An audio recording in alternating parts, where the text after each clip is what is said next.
30 minutes. 30 minutes, great. So Christina, you can ask your questions. She has all these complicated academic questions. Okay, well, I'm gonna answer them quickly. I am not going to joking. Without go to getting those off on a questions. tangent. I am going to ask You're the gonna questions throw away her that came questions, to me man. while I listened to you. And then I want you to read some poems. So that's so. It's not going to be long. You seem to have a very historical perspective, and you construct your own. I mean, you're constructing the history in a way of Yes. like arts movements. Yes. And when did you When did you start looking at it like this, and why? When did you develop a perspective on it like that? I think I've always kind of looked at it that way. I remember, I think that's just the way I'm aware right now that other people keep this stuff very carefully, and I feel really awful because if the stuff, is kind of a record of your life and what you've done, I am aware right now that a whole bunch of my life has been thrown away, literally. That's like stuff for like about 10 years in Houston, that through one move and another move, it's gone. And every day I think of something I need to put my hand on, I realize that's at the dump. So I'm concerned about that. But even beyond that, I've always thought about things in this kind of, I guess, historical thing. I remember one night in the Dome, I was walking around the Dome. It's a club up here on St. Mark's Place. It was a disco. St. Mark's Place. It was an old Polish place called the Dome, the Polish national home. And Andy Warhol rented it out one time for a show, and he created a show where they hired this band that couldn't play, Lou Reed and the Velvet Underground. And then they had all these old 8mm films that they showed on the wall, and then they had thought up this thing of like if you put like oil and vinegar in water, like it stays on the top, like when you're washing dishes and stuff, and they put like egg dye in it, and then they like projected it up on the screen, right? And then they put a strobe light on the floor. So as you were dancing, suddenly they hit the strobe light, and you go like into old-time movie stuff, right? It looked like an old-time movie as you're on the dance floor. And blow your mind for a minute, then turn it off and you'll be back dancing again. And they call it the exploding classic inevitable. And that became the prototype of the discotheque. And Murray Decay had this hangar out on Roosevelt Field at a shopping center out in Long Island. He took this hangar, he reproduced the film showing stuff. He didn't show old cartoons and porno films as Andy Warhol did. Some other stuff, right? And the slideshows and the floor that lit up, and which Andy didn't have. But this then became Murray Decay's World, big time nightclub, right? And that then was franchised out across the globe. That was in Queens? Yeah. So you must have not in gone. Queens, that's in Nassau, Roosevelt. Oh, okay. That was franchised. That's near you though. That's still pretty close. Yeah, that was franchised out across the world as the discotheque. Right? It came from this week-long thing that Andy Warhol. That was a show. It was an art show. Yeah. For a week, and I guess we call it installation nowadays, right? But installation with people. And then they got famous people coming out because it's Andy Warhol, right? So one night like a limousine shows up and everybody said it was Jackie Kennedy. Probably wasn't, but who knows? It could have been. It could have been, right? Could have been. But one night, and after that, like the downstairs was turned into a bar. Once they realized that they could do something with this space except once a month with the Polish people. And then, Stanley developed the dog. Yeah. And so they turned the downstairs into a bar, and all the people, poets and the downtown folks kind of out there. So one night I was in there, just after it opened up, everybody was there. Everybody was drunk. And Robert Creeley was in town, and Ann Waldman and a whole bunch of other people were in there celebrating and feasting freely. Steve Kent and I were wandering through the place. And that night I found in the subway this little deaf-mute card, right? That said, I am a deaf-mute, please help me out. So okay, I think that's what I'll do tonight. So we went there, and I went table to table, and put out a little card. You gave me some money. Shit. I went to the bar. Anyway, so as we were wandering through the place, Steve said to me, he said, I wonder who's going to document all this shit. Mhm. I said, probably nobody. Mhm. But you don't need to ask the question because we always will, right? You know, we're artists or writers. We will always document this. Some will do it different ways, right?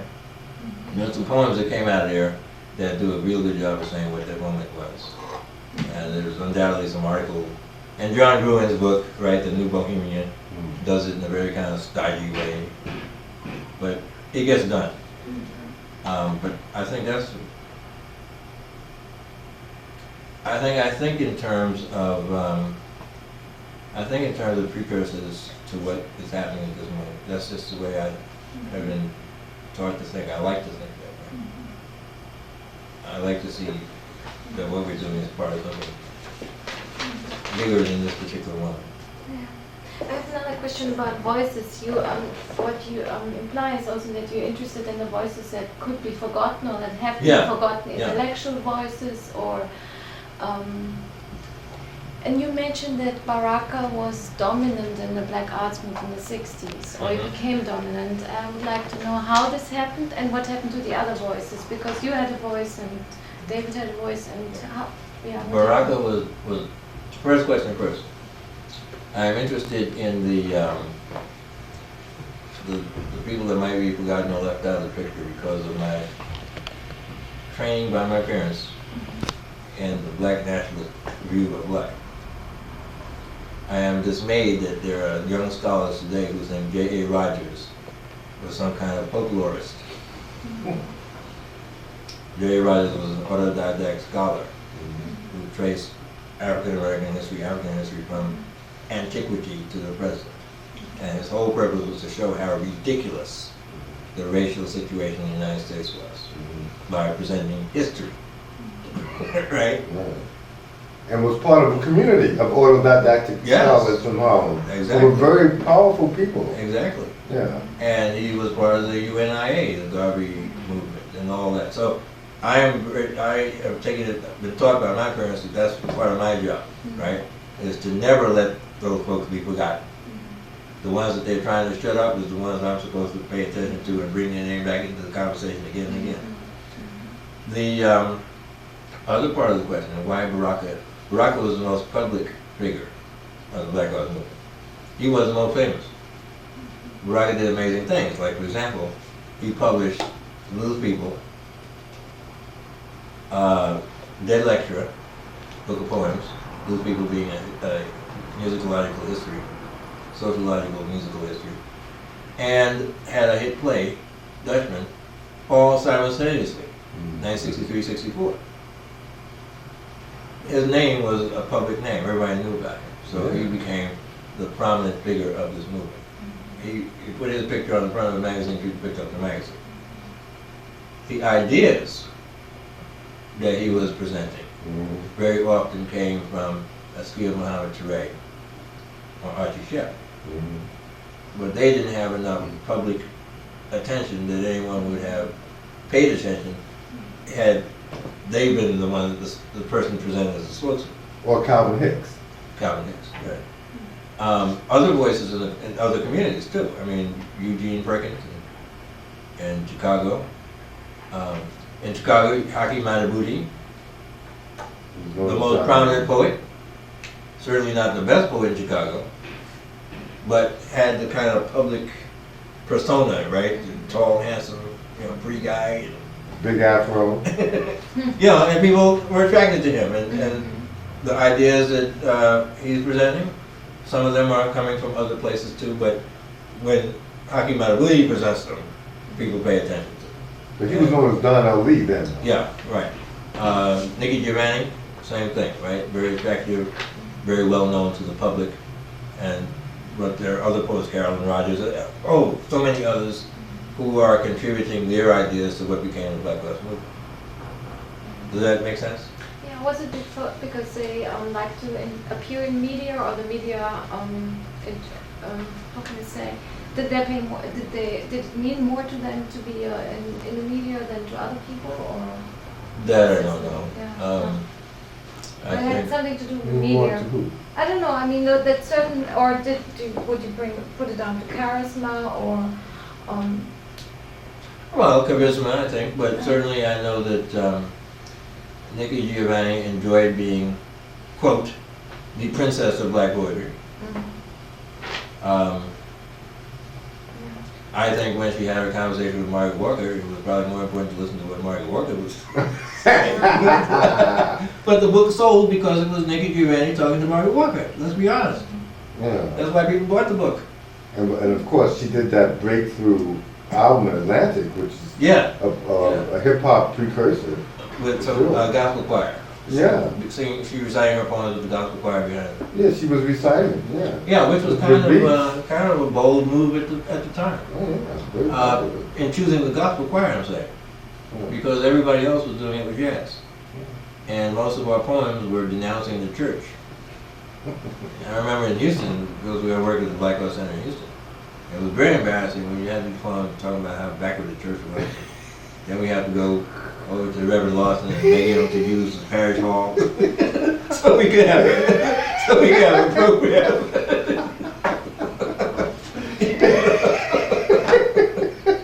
A lot of contradictions. Oh my God.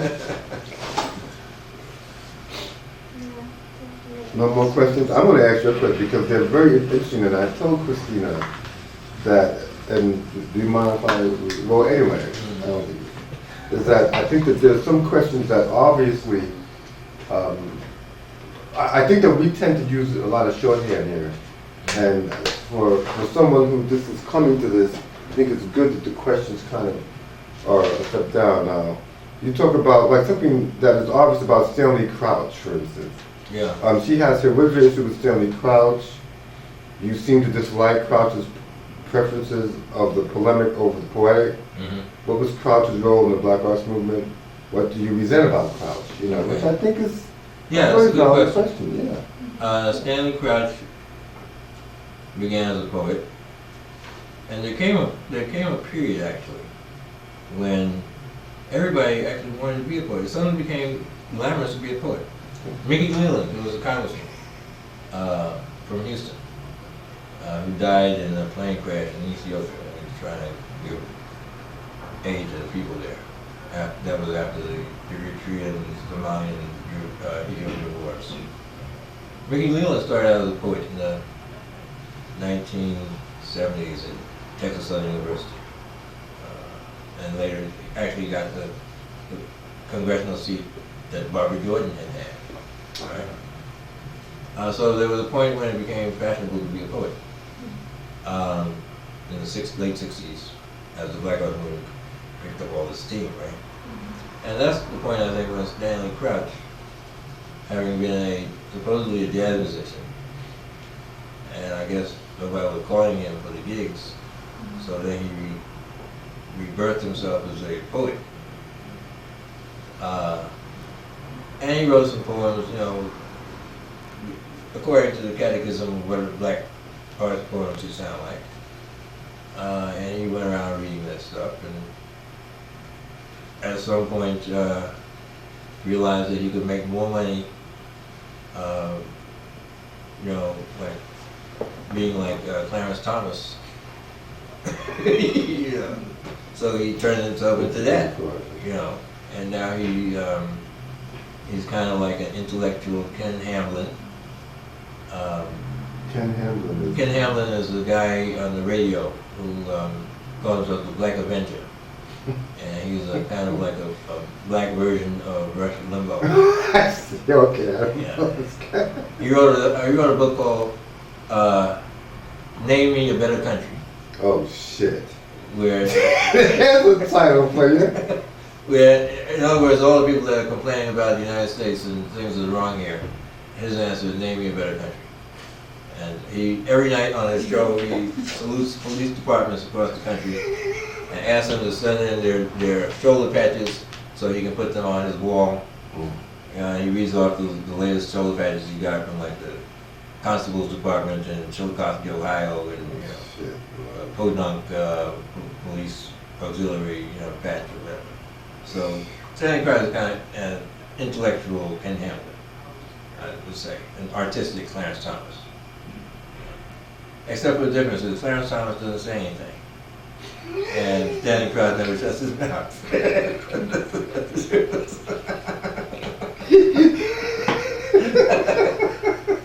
But I saw Stanley, I've had, interesting dealings with Stanley over the years. And, I remember I was working on the Juneteenth Blues Festival in Houston, and my job was to push this thing.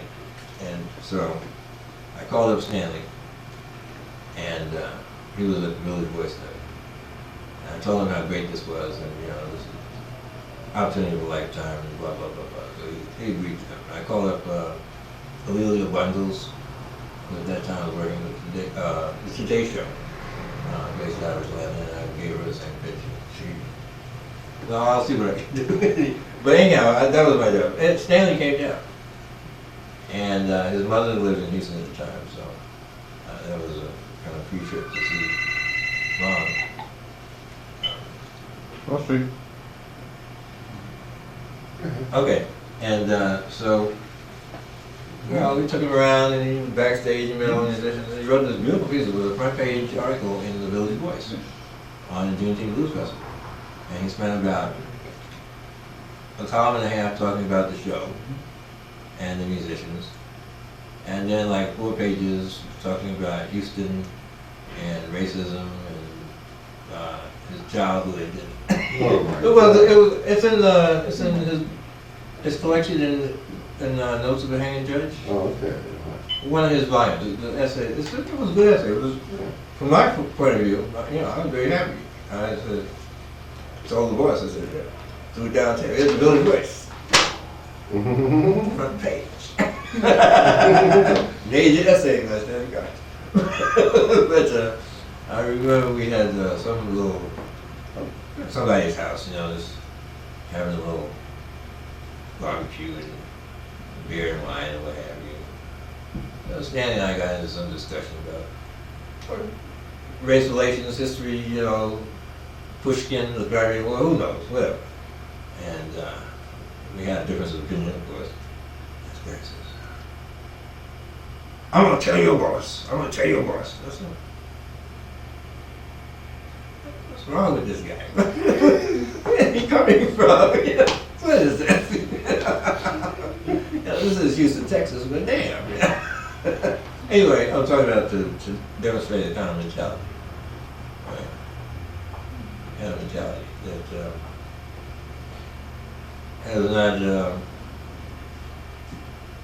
was not an authentic Black Lives Movement view of things. They came out of the Watch Writers Workshop, right? No. He didn't come out of Watch Writers? Oh, he wasn't in that, okay. Crystal Troop was in that. But Clark was in L.A. at some point during that time. That was L.A. Crystal Yeah. Troop was in that. Arthur Blythe was out here. He was Stanley's hero. Who? Arthur? Arthur Blythe. Okay. Black Arthur. Yeah. But anyway, That's I cool. don't want to spend too much time on Stanley Crest, except to say that I don't think his views were ever progressive in the sense of what the Black Lives Movement was about. He was somebody who played with that movement because that was what was open on, and moved on to some other kinds of politics when that became a lucrative area. He's very much cast himself as a disciple of Arthur Albert Murray. Not Arthur Murray, Albert Murray. And Ellison, right, Ralph Ellison. Though I don't think that the incisive analysis of American society that Ralph Ellison's Invisible Man suggests, or Albert Murray's Stomping the Blues. Not On the Americans. I feel On the Americans was a very backward book. But Albert Murray's Stomping the Blues None of that do I see coming out of anything that Stanley Crouch has ever written. But they formed an interesting little, with Marcellus, Mentor Marcellus, Marcellus. who's he's a mentor of, I think, somewhere. Yeah. And But Whitney has his own ideas. I think okay. I think he finds Stanley useful Okay. to be a literary mouthpiece, but Winton is articulate. He's just like all those other musicians I've always known. Oh, They okay. read books, they can talk about any topic. Okay. They don't need a literary person around them except they find you a friend and nice company.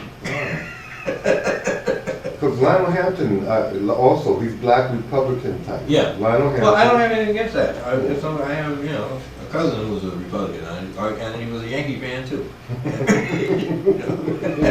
We had lots of problems with each other. Gosh. But no, there's nothing wrong with that. I think, for example, George Schuyler was a conservative, and that's part of his life. But George Schuyler, from the very beginning to the very end, was a satirist and was able to look at American society and tell you what was wrong with it. Right? He might not have had the same solutions that other people proposed, but he had no illusions about what was wrong with the society. And you can be a conservative and see the problem with the society as well. You decide what is there that's supposed to be conserved. It's not just find a better country, which is the attitude that you get from Stanley Crouch. And he had the vulgar poetry book and album Yeah. with the title Ain't No Ambulances for No Niggas, Nigguhs, Tonight, which is just, Well, you think maybe this has something to do with coming from like Compton, California? Or what is that? totally, that was a very vulgar type book. But Yeah, anyway. well, I think there are many voices, right? And there are many political points of view. Some of them I take seriously, some of them are seriously articulated. I don't find that Stanley Crouch is to be that. And I think, again, our paths cross from time to time for various reasons. He was at the Texas Book Festival, and I remember that committee, and I think I was happy to have him on the festival, and I wasn't going to say don't invite him. I knew that he was going to bring a huge audience, which he did, and part of our purpose is to have people come to the thing, right? So, the people are smart enough to listen to what he says and make up their own mind. I'm not a commissar to say Stanley Crouch did not have a quorum. He should. People should be able to listen to him and understand the shortcomings of his argument. Hopefully, yes. Another question here. We'll talk about the griot. You use the griot As a model? Yeah. Yeah, let me African American poetry. some water in this. Oh, sorry, man. I'm supposed to be filling you up, man. Okay, drinking all the water, man. That's for you. Okay, thanks, that's good. You want some water, Christine? Here's a cup. What about you, Alex? Okay, thanks. All right. I think the griot is an interesting concept. It comes from West Africa, and the notion that these are musicians and poets, performers, oral historians who memorize the history of the people, and they cast it into poems and songs and narratives, and are paid for their performance. If you're having a family event or civic celebration, you invite them and you ask them to present the relevant history. That's what they do. I think it's like in Europe you would have, they're entertainers and they're historians, right? So in Europe you have in the Middle Ages you would have the troubadours, who were singers who went from town to town and court to court and performed for the people, for those who could pay, right? Who wrote love songs to order. That's the same kind of tradition. This one being African. And so I think that in some ways that became a model for when we were looking for ways to understand what is African about African American. The griot came to be a model that was a good one to adopt and say, okay, that's where we want our art to go, right? The art, the Calypsonian in Trinidad is a modern griot. The blues singer in the American South is a modern griot. More so when you find that in Senegal and in Gambia, all these people, you start being one of those at 3 years old, when your parents use you to juggle with, right? While they're singing and dancing. They throw you around? Right, and that's how you begin. Then you get to be a dancer. Then you get to be. Then you learn to play an instrument. Then you get to sing. You know, you're part of the clan. Part of this is what they do. This is their family business. If you go look, I've been interested in looking at the blues, and fascinatingly enough, you look at Mississippi and East Texas, and you find that a lot of these singers are related to each other. They all came from the same little region, and they're cousins or half brothers or whatever. And I'm not so sure that that's not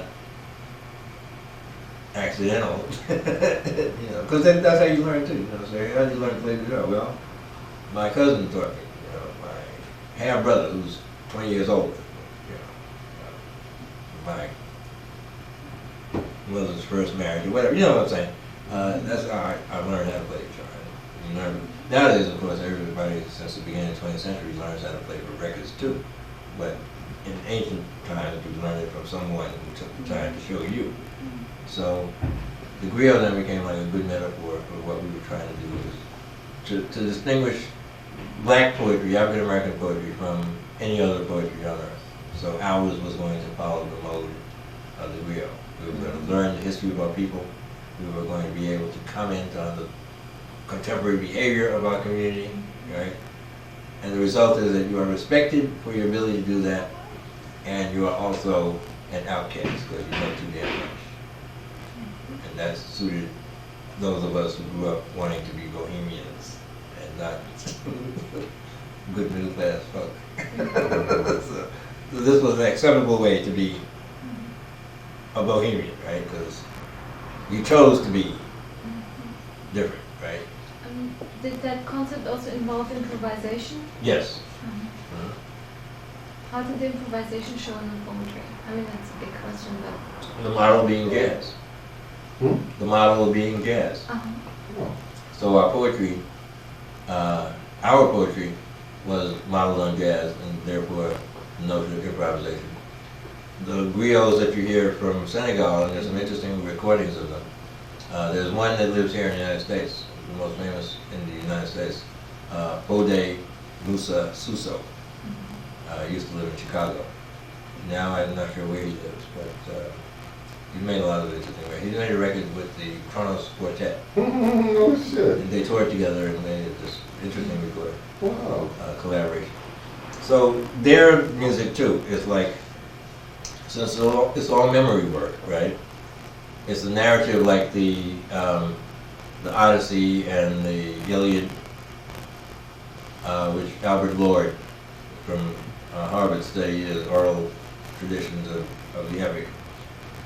It's this endless story that has a formula, and within that formula you improvise. You choose, just like the preacher does. You got the whole Bible, all 66 books. What's happening in the community this week? That will tell me what verse and chapter will be the source of my sermon for Sunday.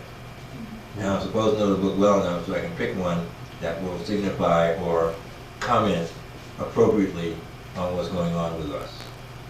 So that's the improvisational aspect of what the griots in West Africa do.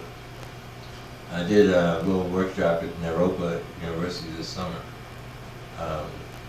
what we call the Poetics of the Griot. Of course, I don't know French very well. I have no knowledge of Wallop or anything else. So we just sort of like looked at some books about, the anthropologist books, and listened to some recordings, and then did our own thing based on what kind of inspirations we got from that, that framework of composing stuff. Yeah. Man. So I think it's a good question though. And that is a question that goes back to the Black Arts experiment too, and the movement, what it was about, the aesthetic. How do we decide what is important in history, what is valuable history, what must be carried forward to the future, what must be discarded and left behind? Who decides that? For what purposes do we decide that? Do we tell people that there's a wonderful thing that here the first president in the 21st century of the United States of America has sitting as his right hand and his left hand two African Americans, a general and a doctor of philosophy.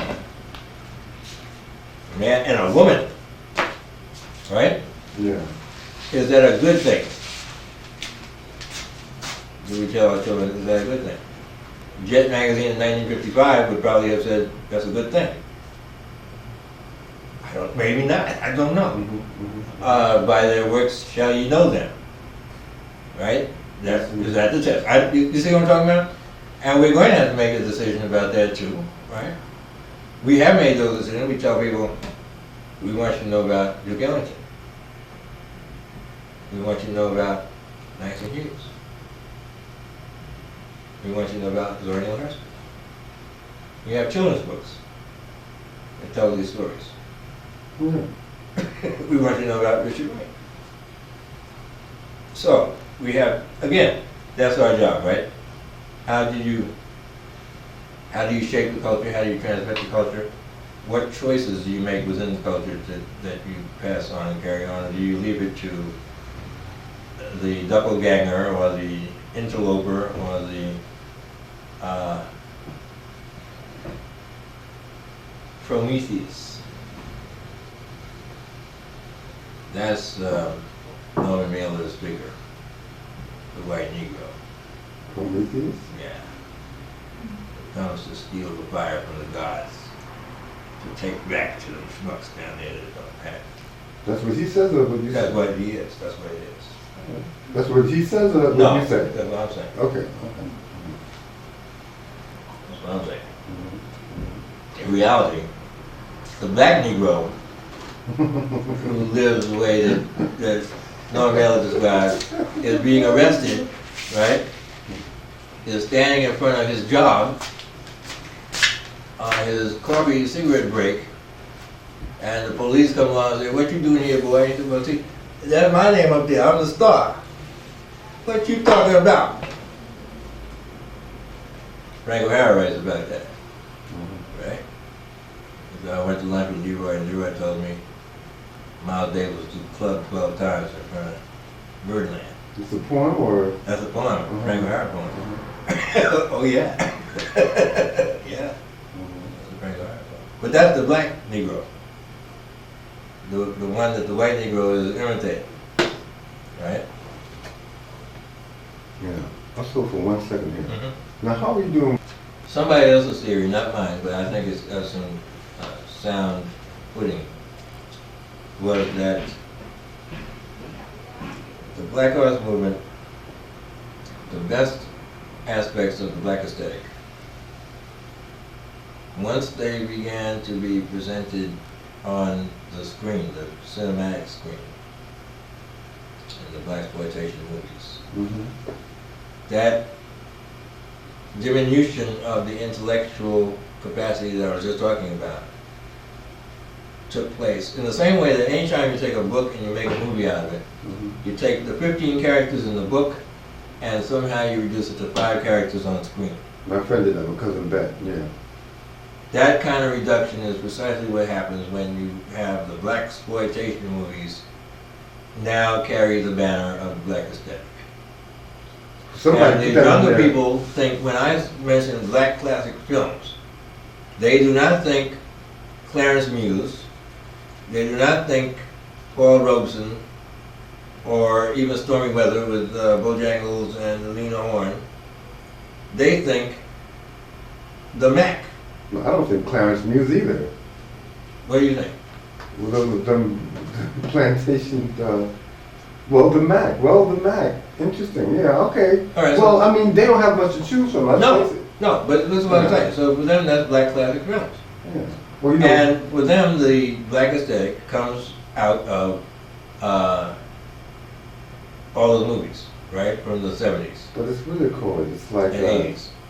it's retrofitted, you know, it's like, Yeah, if you watch the movies with a different sensibility. I remember watching God Comes to Harlem and what's the other one? There's Come Back Charleston Blue. the one that Shaft. That was Gordon Parks. Yeah, yeah. The Ossie Davis thing. Oh, That- shit, what- Kanji's Harvest or some shit like that? No. This was a contemporary Harlem thing. Not Come Back Charleston Blue, was that Chester Hans? Yeah. Company? Yeah, no, this was a different one. I'm missing it right now. But anyway, there were scenes there, you know. Oh, Ozzy's son was in Beach Street. You didn't know No, that? not this is a film from like 1971 or something like that. Right? Or even like remembering something like The Love of Ivy and Nothing But a Man. Yeah. Two- What a man. Two Abbey Lincoln movies. The Love of Ivy was Sidney Poitier and Nothing But a Man, Ivan Dixon. Nothing But a Man was in black and white, it's about working class. The Love of Ivy is Guess Who's Coming to Dinner Again, right? Except this time, Sidney is a gangster, not a doctor, Oh. right? And Abby's a upstanding middle class woman? Abby's a maid. Oh. Oh. And the white family are the ones that vet. That sounds like Made in New York. The white family, Jennifer Lopez. Abby's white family is the ones that interrogate Sidney Oh when my he shows gosh, up, oh, this is wonderful. right? Yeah. The same thing that Spencer Tracy and Captain Hepburn do to Sidney when he comes to dinner. The daughter and son of Abby's white folks do in Love of Ivy. Where you taking on Abby? You see what I'm saying? Yeah. Very interesting movie. Again, what happens with those things? If you watch them in 1970 or 69, right, when they came out, you saw them a certain way. If you watched them on television in 1989 and you were 12 years old, you saw something different. Right. Yeah, so they made these classics. Well, So, in other words, if I'm saying if the black aesthetic is articulated by Stephen Henderson in Understanding New Black Poetry in 1973, suggests all these things that are part of black poetry, and you look at black poetry and you look for these items and you read them and that's what you'll see. There's not a similar book that points to those things for these black movies. And in fact, if you try to look for Stephen Henderson's list of criteria in those movies, you get shocked right away That's by interesting. how many of those are lacking. Or if they are there, are presented like the difference between Guess Who's Coming to Dinner and For Love of Ivy, Sidney's role, where in one he's a doctor going to date the rich white girl, and the other, he's a rich man again, he's a rich Negro, He's a and he's gangster. a gangster, right, when he goes to pick up Abby Lincoln to take her out. This sounds like a study for an essay that you're going to write. Well, there are a couple of guys who've already gotten to that field, like Clyde Taylor. You know, Vogel, does those Vogel? people who really know how to analyze movies. I don't know, Clyde's language. Recently desired with me. Okay, I want to go some real things real quick with you, and then I'm going to let Christina ask some questions, and I want you to read some poetry. Because I think that this last part we're going to have to deal with next time because, you know, and I hope that we can continue this because I did these one shots with these others, and I realized that we really should be Well, the continuing. questions you have are really interesting questions. Ah, good, thanks. Okay, no, these are some real quickies. Now, how did you discover the H Street bookshop when you were in high school? To tell you the truth, probably from Probably from reading the Village Voice. The Voice, Finding okay. an ad in there for the Edgewood bookstore, and you know, that's like the second. At that point, it was the second corner off of 6th Avenue, Right. and right on the corner, the shoe store is there now or something. That's it was a wonderful bookstore. It was right there on the corner. Patton Place right back behind it, and actually Teddy Lance lived right behind that beautiful little street. But that's how I kind of discovered. Then saw, you know, that rack, these exciting poetry books. What was exciting to me, you know, like the Ebonius Manifesto, which came like on a sheet, like, you know. Oh yeah, you found out? folded That's up 59, and man. all the pages flopped out, you know, like Yeah. one long sheet of paper folded up to look like, Yeah. you know, like, hey, this stuff was just exciting to me, you know. And it was a different kind of poetry. My favorite poetry at the time was Carl Sandburg, William Carl Williams, Langston Hughes, Gertrude Stein. And the stuff that I found there in the, I didn't know why, but the stuff that I found in the 8th Street bookstore was immediately attractive, some of this stuff. Later on I discovered why, and that is because most of these people were also kind of working out of William Carlos Williams in some way. You got right there, right from the jump street. Let me ask you, Ripple magazine. Did you name it after the wine, or what was that all about? I think we did, yeah. Oh, so you were being a wise guy, huh? I think we did. The people involved with that were interesting people. Alan Mandelberg, who was into philosophy and later became a philosophy professor out of Eugene, Oregon. Who else? Kenneth Rubin, who went to Cornell. And Cornell, he was a classmate of Danny Schechter. And the two of them had a magazine called Dialogue. The photographer or the genre person? Danny Schechter is a radio guy. Oh, him. Okay, And okay. he's in WGBH in Boston. And now I think he's an independent producer, radio and television. But I think he was overnight. They did overnight with Linda Everly, didn't he? yeah, I think so. Which was wonderful. That was one of the best TV shows ever. When they were in college, Ken Rubin and Danny, they had a magazine, I believe it was called Dialogue, which was a political magazine. Mhm. And beautifully done. 8.5 by 11 in the style like The Nation. Mhm. And I wrote for that too. Articles, I remember one I wrote that denounced Abraham Lincoln, having discovered the Lincoln-Douglas debates and the places in there where Lincoln said terrible things about Negroes. You know, so I cooked up an article about that. And which came back with, you know, comments from the, you know, the whole purpose of the magazine was dialogue, right, between the contributors, the letter writers, and, you know, so that it did what it was supposed to do. Ken's sister was a wonderful filmmaker named Barbara Rubin, who did some outrageous films here on the Lower East Side. Oh, yes, The I most know amazing of of which her. was called Christmas on Earth. Shit. Everybody knows what I'm talking about. They'll know Christmas on Earth. I don't think I know the film. I know her. I know her name. Well, Christmas on Earth was something that Notorious. the Rubens would not have been happy about either, just like they weren't happy about before. But Barbara didn't care. She was like, you know. And this was some years later.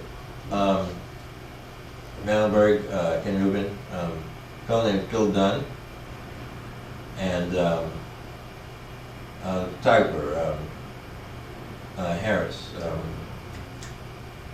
man.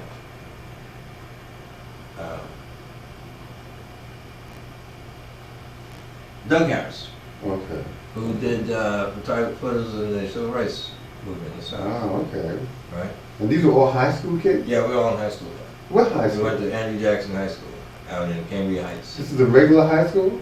Yeah, it was a But big man, high school. Huge But high school. obviously, I mean, Lorenzo, you're obviously very advanced for a high school student. Did you know that you were advanced, or you were like Noam Yeah, Chomsky? yeah. We thought Oh, we thought we were it, man. Oh, you're your own glass family, huh? Yeah. I remember that, again, this is one thing I remember very well from this. We went to, Laurelton is where Mandelberg lived, which is on the other side of Cambridge Heights. Cambridge Heights is sort of a community, so all this is West Indian now. Laurelton was all Jewish at the time. Cambridge Heights was some Catholic people and some other white people. Jamaica, St. Albans were black mostly, or becoming more so, right? St. Albans still was kind of changing, was from sort of well-to-do black people, like Mrs. Count Basie and them still lived there, James Brown still lived there, John Coltrane lived on the edge of St. Albans. He didn't have enough money to live in St. Albans. He lived actually, John Coltrane was in Cambridge Heights. So that school was there in that little segment there, so it was, I would say probably 2/3 white, 1/3 black. And geographically so that this particular entrance was our entrance, all the black kids hung out on that one. The other two, the sort of preppy white kids hung out on the central one, and the one on the far end was like, sort of ratty white kids. Low class white kids. But in classes, everybody, I remember once we had a little editorial meeting at our magazine out at Al Mandelberg's house in Laurelton, and after that we went to a little pizza joint, which was by the bus stop. Doug and I were going to take the bus back to our side of town, right? They were going to walk back to their house, and Phil Dunn, I don't remember where Phil was, maybe. But anyway, Phil was a big guy. We went to this little pizza joint to get some like bus fare change and a soda or something like that kind of stuff while we're waiting for the bus. And these white guys in there took offense to the fact that Doug and I were here and started some mess. Because you're all black? Yeah. And of course, Bill took offense to their questioning, his friends. And so they jumped off right down and there, and at the end of Bill, like, he took the battle, man, and, he started to set aside, because these are big dudes anyway, crazy dudes. And Bill was big, but, and Bill got the gloves rush and landed on the curb and everything. But that's the kind of stuff that was happening around our little intellectual adventure, Triple Magazine. This is 1960, 61. So that, again, this is, again, to put in context what the Village and the Lower East Side was about, which was not, strange stuff could happen to you downtown, but not that. Right, usually not, unless it's some guy from Little Italy. Unless we went across the street from Tom's house, Tom and I one day, to a little bar that was across the street from his apartment. And we definitely got a chilly reception in there from these old Ukrainian Turks. Oh, those guys. Right, who told the waitress, don't serve us, don't talk to us, kick us out, And they said, and they mumbo jumbo, but we understood. I don't understand Ukrainian, but I know what they were saying. And Tom, in his imperial fashion, sort of, Renzo, this place doesn't look like it's up to my standards. That's right, man. You go to the old reliable instead. Yeah, right. We're talking to maniacs. Right. But this is the background of what we're talking about. Yeah. And certainly 10 years later, American society looks a lot different. Oh, please. So all this is involved in the stories we've been going through here. Yeah, but at the same time when you're in a pizza joint, I had the same experiences. It was very violent. I mean, people don't understand that New York City was also racially divided. Absolutely. In a similar way as the South. People think, oh, this is New York. It wasn't, but it was. Yes, it was. And so the village was always a sanctuary. Yes. Even when the gangsters... Even when the same kind of stuff could happen, but it was a territory that was a little bit more tolerant, maybe more. It was the area where the people that needed that voice we congregate. That's what that newspaper was about. It Yeah. gave all these people a voice. Yeah, the people who want to So live. that then you began to feel that this was a neighborhood unlike the others, Mhm. where if you wanted to be like in the gay scene, you could be. If you wanted to be in the interracial scene, you could be. You know, Mhm. you take your risks as well. Everybody knows what that's about. But in other words, this was not Carlton. This was not Harlem. This was not, Crown Heights or. Or Frog's Neck, or Yeah, yeah. So it became this kind of a different zone, Yeah, yeah. right? And people built it. It was built Yeah. too. Yeah. Yeah. Of course, all these efforts made it that, Yeah. so that there was a reason to go to 14th Street because the Living Theater was there. Right, right, yeah. So I go to 14th Street to see Many Loves, William Carlos Williams play. Oh man. It was, I don't know what it was about. It was really, but it was my first experience of going to a theater where you got 47 people sitting in there and the actors and Yeah, see some poets plays, man. doing that. Yeah, doing Yeah, that. poets plays. Then of course I went back for the Connection and the Oh Brig God. and all the other stuff that they did. But the one that got me in there was William Carlos Williams' Many Loves. And then I found another theater that was doing No Exit by Sartre. Looking at the Village Voice and the thing, and this was like a basement that had like 12 seats. And the people who could not act worth a damn, they were their theater, they were doing their thing. Oh, existentialism, man. Right. Oh, there's another subject. But of course they have The Black, so by Janae, which Yeah, I must that say- came up a couple years later, right? yeah, 64. something like that. Yeah, ran for like 2, 3, 4, 5. And Baraka had a big play, right? Yeah, the 64, toilet, the bridge, Dutchman and the toilet Dutchman, and all that yeah. stuff. Mm-hmm. Yeah, and then I said, well, hey, Yeah. I know somebody famous, man. You gotta play down there. But one thing that struck me really strong, and I'm thinking about now, is the milieu was so full of the music, jazz, Yes. bebop. Yeah. It was a background to everything. Right. And, that was the center of it. Yes, and I'm saying to myself, damn, I don't hear music anymore as a background to everything. I think it's still there, but I've been listening to hip hop recently and beginning to realize, looking at the criticism of hip hop in the Village Voice, by the way, Yeah. which is really some arcane stuff. Well, Greg Tate has taken it to a certain level. I'm talking about the other cats Oh, yeah. that review all the hip hop CDs. Uh-huh. Right? Greg Tate doesn't mess with that anymore.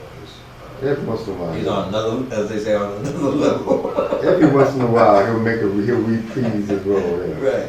But it's all about the same thing that I realized the same thing that the hard bop people when I was a kid, right? Yeah. We listened to all those records that came out of Prestige. Years later, I realized what was going on there. I mean, they had these guys like, the reason they want sidemen and all these things is like these guys were out there at Van Gelder's house every day of the week. And every day they sat there and they made a masterpiece and they got like $15. Have a glass of wine and came back the next day so they could get another $15. Man, all the records are masterpieces. That's where we can get it. Masterpieces. And, but what we listened to, right? We listened to all the quotations, the allusions, and our job was about learning. And then we listened to Charlie Parker records, right?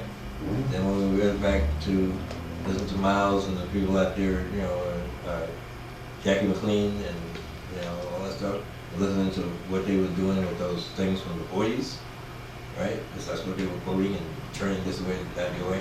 So it's the same thing as these hip hop people, they as well. And this is, the little sample from Joy Clinton and Funkadelics, and this little sample from, Marvelettes, and they did that and this, that, Yeah. That's interesting. It's the same kind of thing. The Yeah. music is different. It's different music. But it's the same, and if I want to take it back to black culture, we talk about it in the academy, the same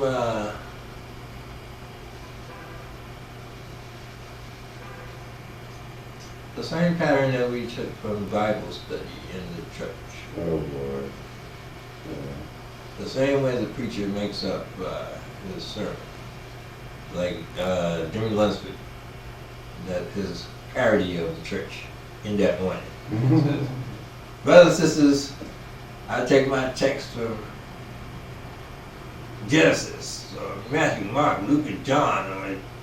No, it says, brothers and sisters, I take my text from Matthew, Mark, Luke, and John, or Genesis or Revelation, somewhere. But it's all about that morning, isn't it? Right? Of course, that's the illiterate preacher talking, but the real preachers always have, and they send you back to that place in the Bible.